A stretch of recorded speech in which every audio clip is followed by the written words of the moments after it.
أعوذ بالله من الشيطان الرجيم. சபிக்கப்பட்ட ஷைத்தானை விட்டு அல்லாஹ்விடம் நான் பாதுகாப்பு தேடுகின்றேன். قل تعالوا أتل ما حرم ربكم عليكم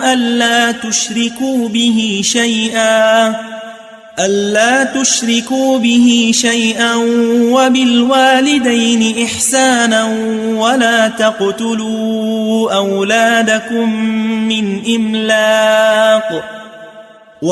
تقتلوا أولادكم من إملاق نحن نرزقكم وإياهم ولا تقربوا الفواحش ما ظهر منها وما بطن ولا تقتلوا النفس التي حرم الله إلا بالحق ذلكم وصاكم به لعلكم تعقلون. நபியே, இவர்களிடம் கூறும், வாருங்கள், உங்கள் இறைவன் உங்கள் மீது சுமத்தியுள்ள நிபந்தனைகள் எவை என்பதை நான் கூறுகின்றேன். அதாவது, அவனோடு யாரையும் எதையும் இணை வைக்காதீர்கள். மேலும் பெற்றோருடன் நல்ல முறையில் நடந்து கொள்ளுங்கள். மேலும் வறுமைக்கு அஞ்சி உங்கள் குழந்தைகளை கொல்லாதீர்கள்.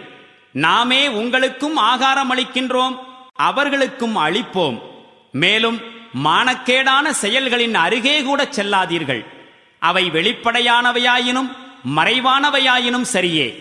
மேலும் அல்லாஹு கண்ணியத்திற்குரியதாக்கிய எவ்வுயிரையும் நியாயமின்றி கொலை செய்யாதீர்கள். நீங்கள் சிந்தித்து செயல்பட வேண்டும் என்பதற்காக இவற்றை கொண்டு அல்லாஹ் உங்களுக்கு அறிவுறுத்துகின்றான். ولا تقربوا مال اليتيم إلا بالتي هي أحسن حتى يبلغ أشده وأوفوا الكيل والميزان بالقسط لا نكلف نفسا إلا وسعها وإذا قلتم فاعدلوا ولو كان ذا قربى وبعهد الله أوفوا ذلكم وصاكم به لعلكم تذكرون. மேலும் அனாதைகளின் செல்வத்தை அவர்கள் பருவ வயதினை அடையும் வரை நியாயமான முறையில் அன்றி நெருங்காதீர்கள். மேலும் அளவையிலும் நிறுவையிலும் நீதியை கடைபிடியுங்கள். எந்த மனிதன் மீதும் அவனது சக்திக்கு ஏற்பவே தவிர நாம் பொறுப்பு சுமத்துவதில்லை. இன்னும் பேசும்போது நீதியுடன் பேசுங்கள். உங்கள் நெருங்கிய உறவினர் பற்றிய விவகாரமாயினும் சரியே. மேலும் அல்லாஹ்வின் உடன்படிக்கையை நீங்கள் முழுமையாக நிறைவேற்றுங்கள்.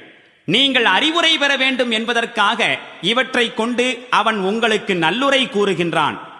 وَأَنَّ هَذَا صِرَاطِي مُسْتَقِيمًا فَاتَّبِعُوهُ وَلَا تَتَّبِعُوا السُّبُلَ فَتَفَرَّقَ بِكُمْ عَن سَبِيلِهِ ذَلِكُمْ وَصَّاكُمْ بِهِ لَعَلَّكُمْ تَتَّقُونَ.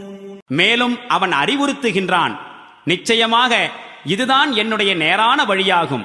எனவே நீங்கள் இதனை பின்பற்றுங்கள், வேறு வழிகளை பின்பற்றாதீர்கள். ஏனெனில் அவை நேரான வழியிலிருந்து உங்களை சிதறடித்துவிடும். உங்களுடைய இறைவன் உங்களுக்கு நல்கியுள்ள அறிவுரைகள் இவைதாம். இவற்றின் மூலம் நீங்கள் தவறான வழியை தவிர்த்து வாழக்கூடும்.